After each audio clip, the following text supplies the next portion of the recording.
Great morning guys. अब ये है रीजंस ऑफ डिसीज।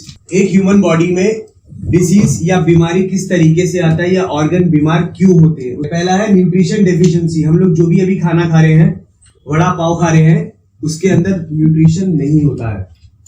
न्यूट्रिशन नहीं होने से हमारे जो ऑर्गन्स है वो डैमेज होना स्टार्ट हो जाते हैं। और ये डैमेज एक रात में नहीं होते हैं, इट्स अ प्रोसेस। अगर किसी को कैंसर है और 3rd स्टेज या 4th स्टेज में डायग्नोज हो रहा है, उसके पीछे एक प्रोसेस है 8 साल का, 10 साल का। डॉक्टर जब उसको डायग्नोज करता है तब तक वो बोलता है 80% आपका ऑर्गन वो डैमेज हो चुका है, ठीक है ना। सो जब हम पाइथोविस लेते हैं तो from the very first day हमारी बॉडी का न्यूट्रिशन डेफिशिएंसी वाला पार्ट क्लियर होना स्टार्ट हो जाता है। The second one is hybrid food and vegetable. Hybrid food time से पहले पक जाते हैं थ्रू इंजेक्शन और टाइम से पहले सड़ जाते हैं। सो जो भी हमारे फार्मर्स हैं उनको जल्दी खेती करने के लिए वो लोग इंजेक्शन यूज करते हैं, that is called hybrid food and vegetable.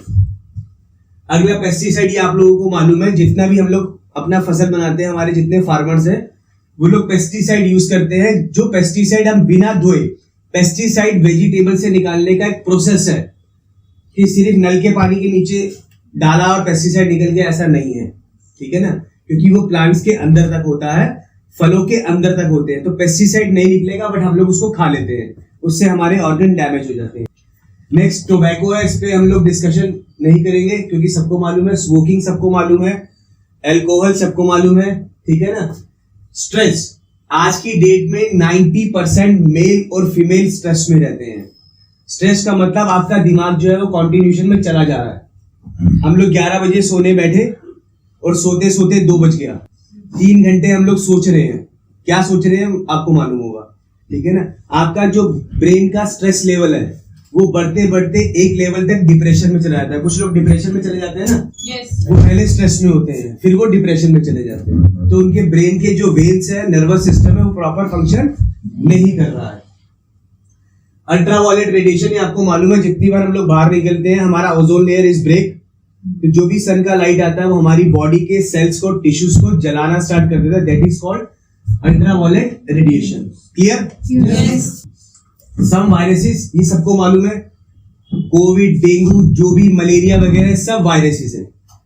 जिन भी लोगों का इम्यून सिस्टम डाउन होगा सबसे पहले वायरस उसकी बॉडी में अटैक करेगा, ठीक है ना। जिन लोगों का इम्यून सिस्टम स्ट्रांग होगा उनको इन्फेक्शन, जुकाम, बुखार बहुत कम होगा। सो आपके आसपास जितने लोग बुखार रहते हैं या जुकाम रहता है तो उनको इम्यून सिस्टम वीक है। सो पाइथोविस आपका इम्यून सिस्टम को इंक्रीज करेगा। मेडिकल रेडिएशन, जितनी बार हम लोग हॉस्पिटल में जाते हैं, चाहे अपना चेकअप कराने जाए या किसी भी अपने नियर डियर मम्मी पापा किसी का भी, वहां पर जितना इक्विपमेंट लगा होता है, पेट सीटी का, अल्ट्रासाउंड का, सब में से रेडिएशंस निकलता है विच इज इनविजिबल, मतलब आंखों से दिखता नहीं है। उस रेडिएशन से हमारा आउटर और इंटरनल दोनों डैमेज होता है। कुछ लोगों को शौक होता है हर साल अपना बॉडी का चेकअप कराने का, कुछ बीमारी तो नहीं हुआ है, और आजकल मेडिक्लेम भी आ रहे हैं ऐसे, तो वो जितनी बार अपनी बॉडी को एग्जामिन करवाते हैं उतनी बार वो बीमारी लेके आते हैं और अपने ऑर्गन को डैमेज करके आते हैं। सो अवॉइड करना है बिना मतलब के कोई भी टेस्ट करवाना, ठीक है। एयर पोल्यूशन हम लोगों को मालूम है, यहाँ पर कम है बट दिल्ली में एयर पोल्यूशन बहुत ज्यादा है। एयर पोल्यूशन, जितना अस्थमा पेशेंट है, जब भी एयर पोल्यूशन बढ़ेगा उनको अस्थमा अटैक आएगा, क्योंकि उनके लंग्स मिट्टी को बर्दाश्त नहीं कर पाते। उनके लंग्स ऑलरेडी चोक हो चुके, चोक मतलब बंद हुए हुए होते हैं। लंग्स के अंदर करोड़ों पोर्स होते हैं, पोर्स बोले तो छेद। जब हम इनहेल करते हैं, सांस लेना, एक्सहेल, सांस छोड़ना, तो जब हम इनहेल एक्सहेल नहीं कर पाते प्रॉपर तो हम लोगों को पंप की जरूरत पड़ता है। अस्थमा पेशेंट के बैग में पंप रहता है 24 घंटे, उसे कब जरूरत पड़ेगा उसको भी नहीं मालूम। वो किसी भी ऐसी प्लेस में जाएगा जहां भीड़ है, वो सांस नहीं ले पाएगा। सो दैट पर्सन, ही और she should use pump. Rental at home, rental at home का मतलब होता है अभी हम यहाँ पर हैं या अपने घर पे है, किसी भी वर्क प्लेस में जहां पर भी हम लोग रहते हैं, वहां पर कुछ एक गैसेस होती है विच इज इनविजिबल, वो हमारी आंखों से नहीं दिखता है, बट अभी भी यहाँ पर वो गैसेस है जो हमें अपनी आंखों से नहीं दिख रहा है। उससे हमारे ऑर्गन डैमेज हो रहे हैं बट हमें नहीं मालूम है। कुछ लोग रहेंगे जिनका लीवर डैमेज हो जाता है बट उन्होंने आज तक शराब नहीं पिया, ठीक है, कुछ लोगों के लंग्स खराब हो जाते हैं, उन्होंने आज तक स्मोकिंग नहीं किया, बीड़ी नहीं पी है, बिकॉज वो एक ऐसी जगह पे रह रहे हैं जहां पर वो गैस है जो उसके ऑर्गन को डैमेज कर रहा है और उस पेशेंट को मालूम नहीं है। अब जितनी भी बीमारी के रीजन हम लोगों ने डिस्कस किए 12-16, उससे हमारी बॉडी में फ्री रेडिकल्स बन जाते हैं। इसका नाम है फ्री रेडिकल्स। फ्री मतलब अब ये डैमेज हो गया है, अब ये बॉडी में कहीं भी भागेगा, इसका कंट्रोल करने वाला कोई नहीं है। और फ्री रेडिकल्स जो है बाकी स्टेबल सेल्स को और मॉलिक्यूल को डैमेज करना स्टार्ट करेगा। सेम लाइक दैट, एक बकेट के अंदर हमने एक एप्पल रखा विच इज सड़ा हुआ और बाकी एप्पल ओके है, वो एक एप्पल पूरे बकेट को सड़ा देगा। ये तो हम लोगों ने सुना हुआ है ना, वो फ्री रेडिकल्स है। अब ये हमारा एक ह्यूमन एनाटॉमी है साइंस में, विच इज मेल और फीमेल दोनों का बॉडी का सेम रहता है। Start from molecule, bunch of cells is tissues, bunch of tissues is organ, bunch of organ is human body। ये दोनों का सेम रहता है। आप देखिए जो फ्री रेडिकल हम लोगों ने डिस्कस किया था, ये आपको जो इमेज दिख रहा है ब्लू वाला, that is stable molecule. Stable मतलब ये ऑर्गन का एक सेल है जो स्टेबल है और अभी सेल ऑर्गन के अंदर अच्छे तरीके से काम कर रहा है। और किसी भी रीजन, जो भी हम लोगों ने रीजन डिस्कस किए हैं, उसी किसी भी एक रीजन से ये बन गया फ्री रेडिकल्स। यहां पर जितने इलेक्ट्रॉन आपको दिख रहे हैं ये पेयर में है, मतलब इनका घर अभी तक पूरा बना हुआ है। बच्चे जितने अपने माँ बाप के साथ अच्छे घर में रह रहे हैं। यहां पर किसी भी रीजन से एक जो मॉलिक्यूल है वो अनपेयर हो गया है। Now it becomes a free radicals. अब ये बॉडी में जब भागेगा तो जितने स्टेबल मॉलिक्यूल है उनसे ये चोरी करेगा इलेक्ट्रॉन, बट अपना पूरा नहीं कर पाएगा, बट इसको भी खराब कर देगा। ये वो वाला सेब है जो सड़ा हुआ है बंच के अंदर, ये अपने आप को हील नहीं कर पाएगा, बट बाकी हील किए हुए जो स्टेबल मॉलिक्यूल है उनको डैमेज कर देगा।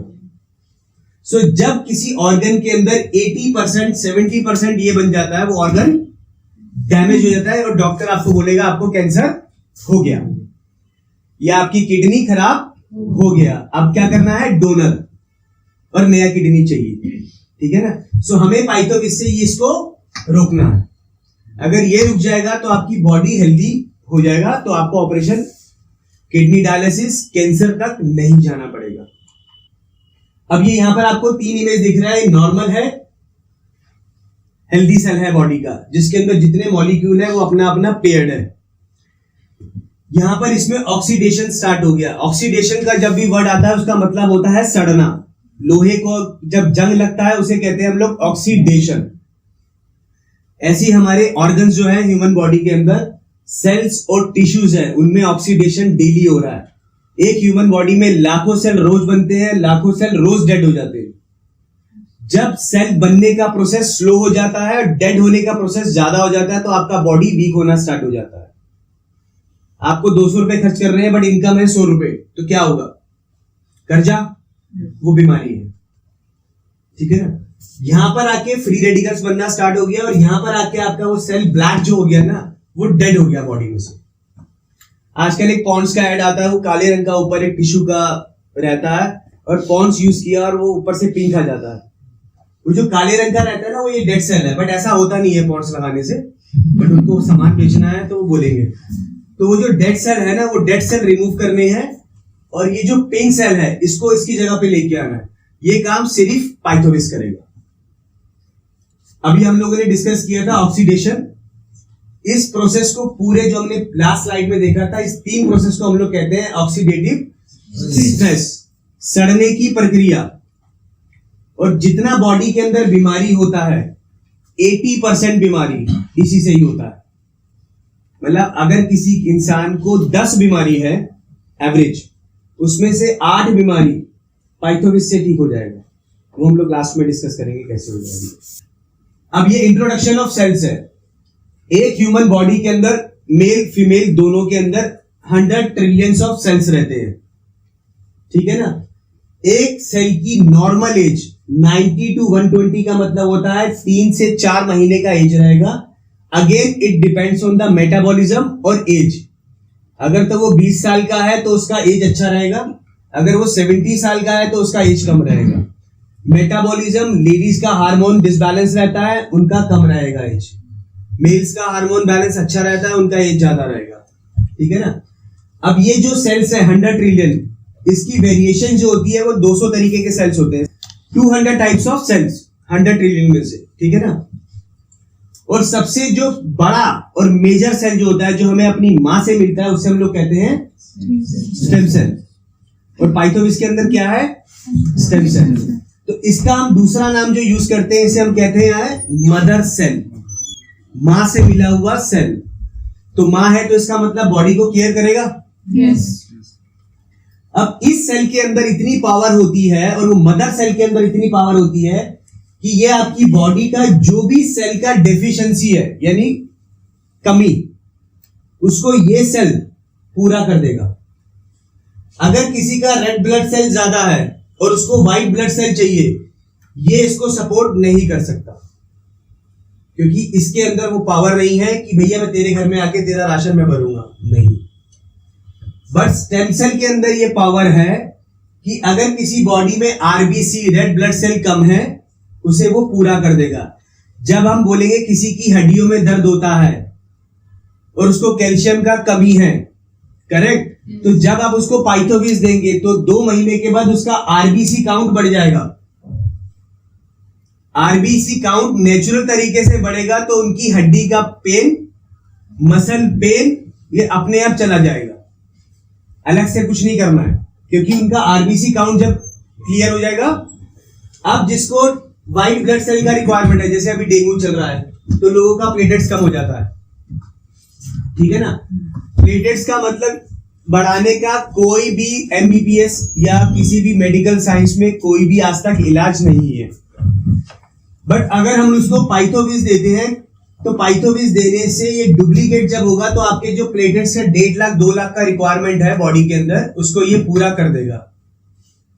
बट अगर आरबीसी पूरा है और प्लेटलेट सही है, तो आरबीसी के अंदर वो पावर नहीं है कि वो अपने आप को कन्वर्ट करके प्लेटलेट्स पूरा कर देगा। समझ में आया? Yes. सिर्फ स्टेम सेल किसी भी सेल को पूरा कर सकता है, बाकी कोई और सेल किसी भी सेल को पूरा नहीं कर सकता। जो लोग, ये यहाँ लिखा है फैट सेल, जिन लोगों का मोटापा ज्यादा है, पाइथोविस उनके फैट सेल को न्यूट्रलाइज करेगा, उनका वेट कम हो जाएगा। जिन लोगों को वेट गेन करना है, पाइथोविस उनके फैट सेल को बढ़ा देगा, उनका वेट गेन हो जाएगा। समझ में आया? Yes. एक ही चीज दोनों में ऑटोमेटिकली काम करेगा। एक के पास फैट सेल ज्यादा है जो मोटा है, एक के पास फैट सेल कम है जो पतला है। तो पाइथोविस जब फैट सेल को कंट्रोल करेगा, तो जो ओबेसिटी वाला पर्सन है उसका वेट लूज हो जाएगा, और जो कमजोर है उसको वेट गेन हो जाएगा। अब इंट्रोडक्शन ऑफ स्टेम सेल। अब हम लोगों ने स्टेम सेल पढ़ लिया, बट ये एक्चुअल में है क्या? ये आपको फोटो दिख रहा है डॉक्टर फ्रेड जूली, ये स्विट्जरलैंड के साइंटिस्ट है जिन्होंने 1980s में स्टेम सेल का इन्वेंशन किया था। पहला स्टेम सेल इज मालूस डोमेस्टिका, ये एप्पल है। ठीक है ना। ये एप्पल खाली स्विट्जरलैंड के एक पर्टिकुलर प्लेस में रहता है जिसका शेल लाइफ, शेल लाइफ का मतलब होता है उस एप्पल का लाइफ। इंडिया में एप्पल का लाइफ कितना होता है? 9 मिनट। आप काटेंगे वो काला होना स्टार्ट हो जाएगा। वो काला होना मतलब ऑक्सीडेशन। ठीक है ना। इस एप्पल का लाइफ जो होता है 9 to 12 मंथ्स का रहता है। इसमें ऑक्सीडेशन स्लो होता है, वो होता है बट स्लो होता है। ठीक है। दूसरा जो है सोलर विटिस, ये उस अंगूर का नाम है साइंटिफिक, जिसका स्टेम सेल हम लोगों ने पाइथोविस इसमें यूज किया है। और स्विस का फॉर्मुलेशन है, इंडिया का इसमें कोई भी इंग्रेडिएंट्स हम लोगों ने यूज नहीं किया है। ठीक है ना। अब इनकी जो कंपनी का नाम है दैट इज मिबेल बायोकेमिस्ट्री। ये सब आप लोगों ने अभी तक यूट्यूब में देख लिया होगा या गूगल कर लिया होगा कि वाकई ये है या वहां पे या नहीं है, सबने चेक किया होगा। ठीक है ना। ये इनके की डायरेक्टर्स हैं, 5 लोग, और उसके बाद 1 लाख एम्प्लॉय काम करते हैं। ये कुछ अवार्ड्स है मिबेल के, जो वर्ल्ड वाइड रिकॉग्नाइजेशन मिबेल को मिला है उसके स्टेम सेल के प्रोडक्ट के लिए। ठीक है ना। ये कुछ एक इंटरनेशनल सर्टिफिकेशन है, क्वालिटी सर्टिफिकेशन, जो लैब टेस्ट होने के बाद, जैसे हमारे पाइथोविस में लगे हुए हैं वो सर्टिफिकेशन हम लोग डिस्कस करेंगे, ऐसी मिबेल को उसके रॉ मटेरियल के लिए वर्ल्ड वाइड कुछ एक सर्टिफिकेशन मिले हैं। ये वो सर्टिफिकेशन है। तो संतोष सर नाजविस डायरेक्टर आप सब लोग जानते हैं, और डॉक्टर फ्रेड जूली के बीच में एक कॉन्ट्रैक्ट साइन हुआ कि एक नॉर्मल इकोनॉमिक मिडिल क्लास बंदे तक हम लोग स्टेम सेल कैसे पहुंचा सकते हैं। क्योंकि नॉर्मल अगर किसी को स्टेम सेल यूज करना है हॉस्पिटल में, आप लोगों को मालूम होगा, मदर के सेल्स को हम लोगों को प्रिजर्वेशन में रखना होता है, हर साल उसका कुछ चार्ज लगता है बैंक में, ठीक है ना। और अगर उस सेल को 40 साल के बाद यूज करना है तो अपन को एक फीस देना पड़ता है और ऑपरेशन होता है।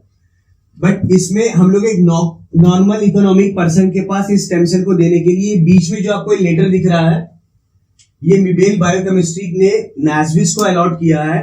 हमने जो पाइथोविज है इसमें जितना भी इंग्रेडिएंट्स यूज किया है वो सारा का सारा रॉ मटेरियल हम लोगों ने मिबेल से लिया है।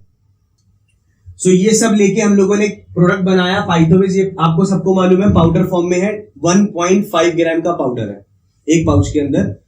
2 बॉक्स है, एक में 30 है और एक में 30 है, यानी 2 महीने का पूरा ये कोर्स है। अब ये सर्टिफिकेशन है, पहला सर्टिफिकेशन बॉक्स के ऊपर लिखा है मिबेल बायोकेमिस्ट्री, मतलब हम लोगों ने जितना भी इसका रॉ मटेरियल लिया है वो सारा हम लोगों ने मिबेल बायोकेमिस्ट्री से लिया है। सेकंड वन इज हलाल। हलाल क्लियर कर लेते हैं, कुछ लोगों को हलाल क्लियर नहीं है। हलाल का सर्टिफिकेशन जिस भी प्रोडक्ट के ऊपर लगा होता है उसका ये डेफिनेशन होता है कि हमने इसमें किसी भी जानवर का सेल का इस्तेमाल नहीं किया है। अगर आप सऊदी दुबई आप में से कोई गया होगा तो वहां पर हलाल एयरपोर्ट पे हलाल के प्रोडक्ट मिलते हैं, अगर आप में से कोई गया होगा तो, ठीक है ना। वहां पर लिपस्टिक भी बिकेगा, उसके ऊपर हलाल होगा। अदरवाइज आप सऊदी या दुबई या गल्फ कंट्री में अपना प्रोडक्ट नहीं बेच सकते अगर उसके ऊपर हलाल का सर्टिफिकेट नहीं है तो। हलाल स्टैंड फॉर इट्स 100% वेज। हमने किसी भी जानवर के सेल को इसमें यूज नहीं किया है तो हमने इसके ऊपर हलाल का सर्टिफिकेट लगाया है, ठीक है जी। इसके बाद है हसाब का, अगेन इट्स इंटरनेशनल सर्टिफिकेट। इसका क्वालिटी टेस्ट होता है प्रोडक्ट का लेबोरेटरीज के ऊपर, उसके बाद हसाब का इंटरनेशनल सर्टिफिकेट मिलता है आपको। इंडिया के अंदर किसी का भी हम कंपनी का नाम लेंगे जो आपके दिमाग में चल रहा हो, उसका प्रोडक्ट देखना 1 2 3 4 5 6 7, अभी 4 और आ रहे हैं, वो भी नेक्स्ट उसमें लॉट में लगेंगे। इसमें से खाली जीएमपी को छोड़ के उनके पास एक भी सर्टिफिकेट नहीं है।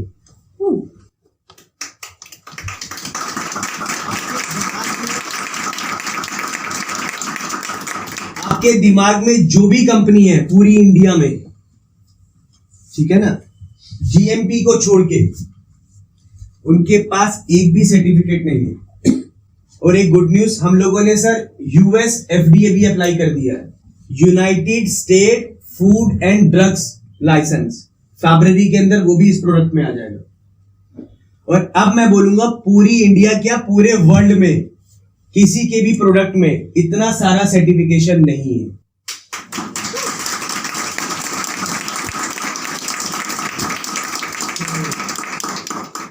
हसाब के बाद है इनोवेशन।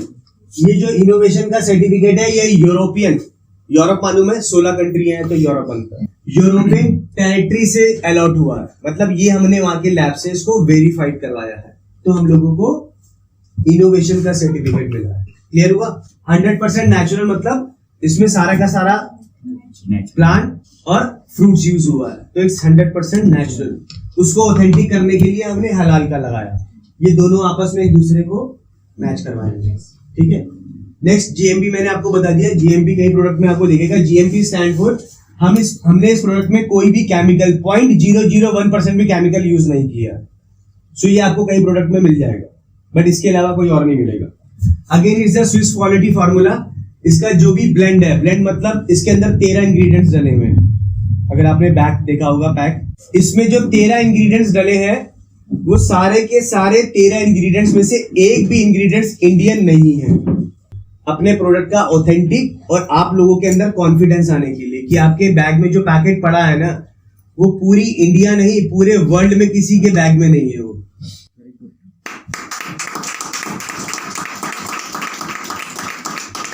यहाँ पर हम यहाँ देखेंगे इंग्रेडिएंट्स, यहाँ से लेके यहाँ तक ये 13 इंग्रेडिएंट्स हैं और ये सारे इंग्रेडिएंट्स ह्यूमन बॉडी के ऊपर ही काम करते हैं, वो हम लोग बाद में डिस्कस करेंगे। ये इसके की इंग्रेडिएंट्स हैं जिसमें मालूस डोमेस्टिक हम लोगों ने अभी बात किया, एप्पल, सोलर विटी, सेब, बिलबेरी, एसोलेरा, ब्लैक गोजी एंड रोशन, ये सारे फ्रूट्स हैं बट इंडिया में नहीं आते। सो आप देखिए यहाँ पर ये जो लाइन लिखा है ना, मैचेस द 80% ऑफ ह्यूमन। तो जब हम लोगों ने शुरू में बात किया था, एक ह्यूमन बॉडी के अंदर 100 ट्रिलियंस ऑफ सेल्स होते हैं, और ये जो सेल है हमारा मालूस डोमेस्टिक है 80% ऑफ ह्यूमन सेल। तो मैंने पहले बोला था कि इट्स अ मदर सेल। तो 80 ट्रिलियन सेल्स को ये रिकवर कर सकता है अकेला सेल। 100 ट्रिलियन कितना जीरो होगा आप गूगल में देख लेना, ठीक है ना। उसमें से 80 ट्रिलियन उतना जीरो हटा देना, उतना सेल आपका इसी से ठीक हो जाएगा। तो जब मैंने आपको बोला था आपकी बॉडी में अगर 10 बीमारी है तो 8 बीमारी तो वैसे ही ठीक हो जाएगा, ठीक है ना।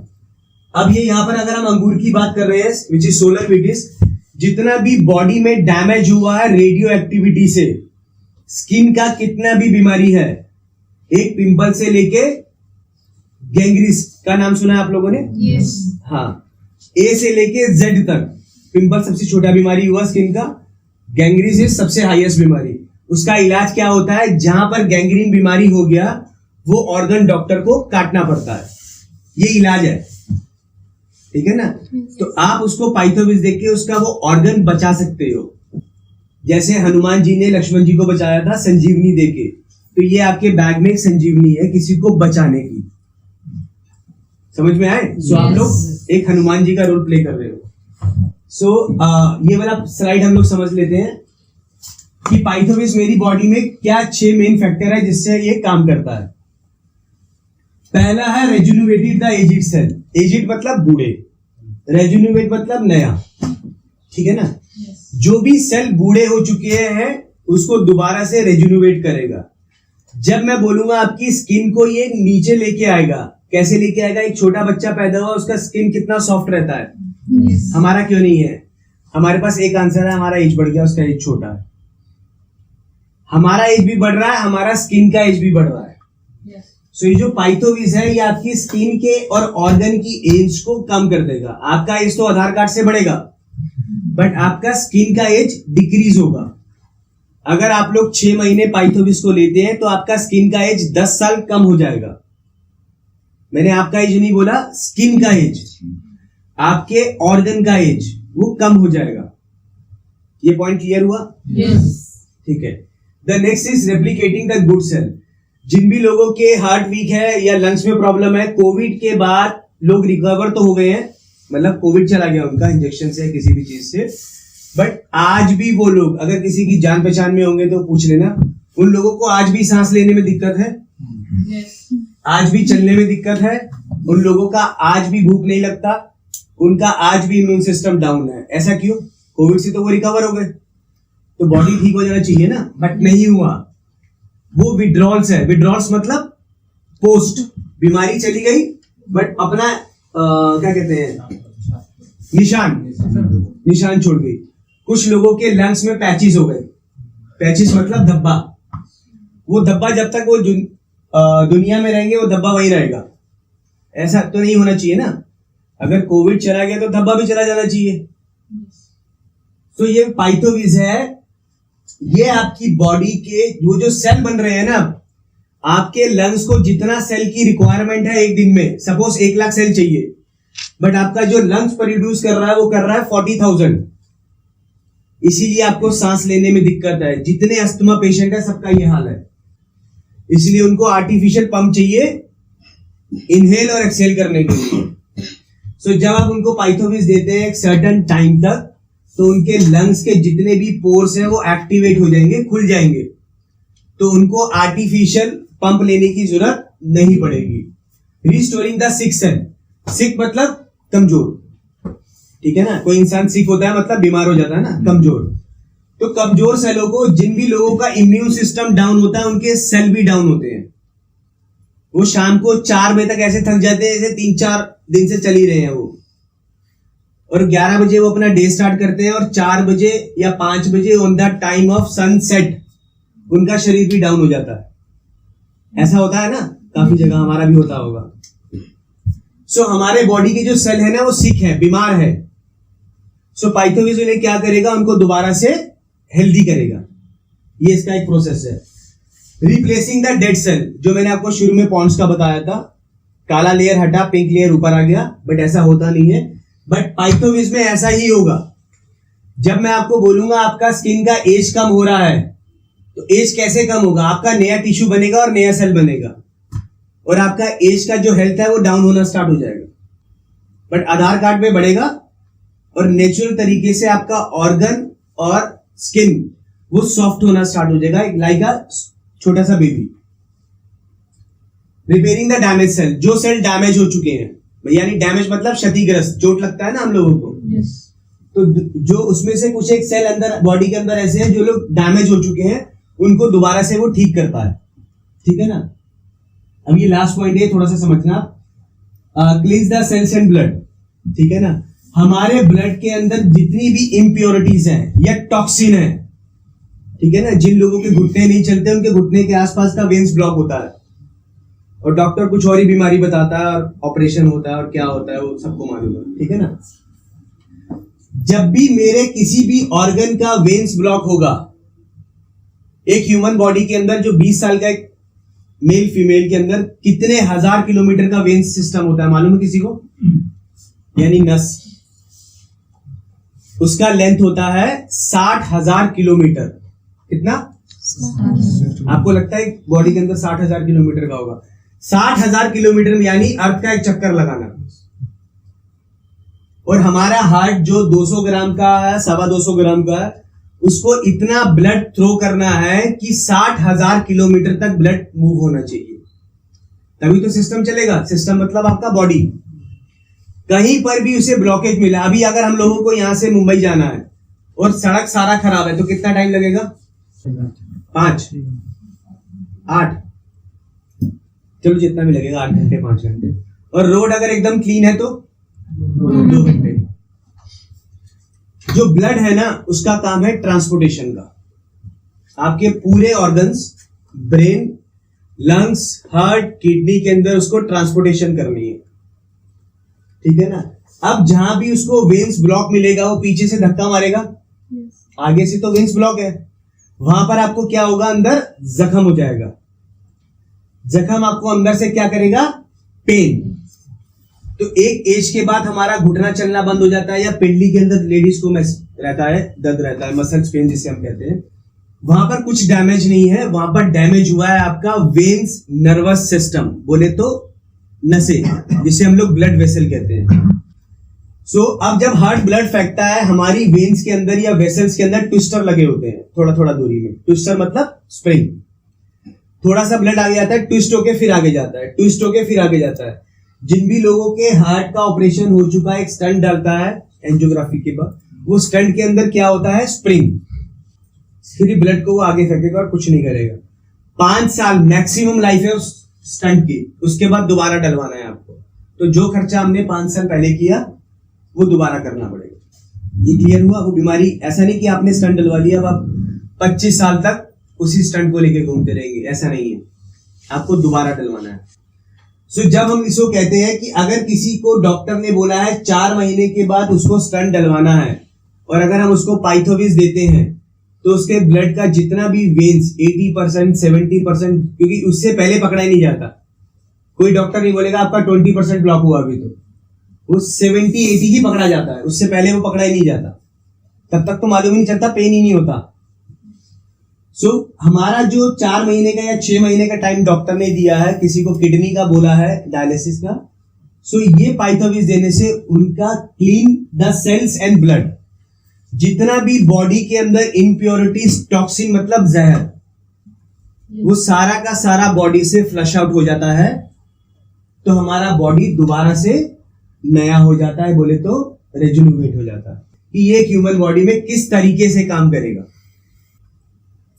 अब ये थोड़ा सा समझ लेते हैं, यहां पर बहुत सारा डाउट रहता है लोगों को।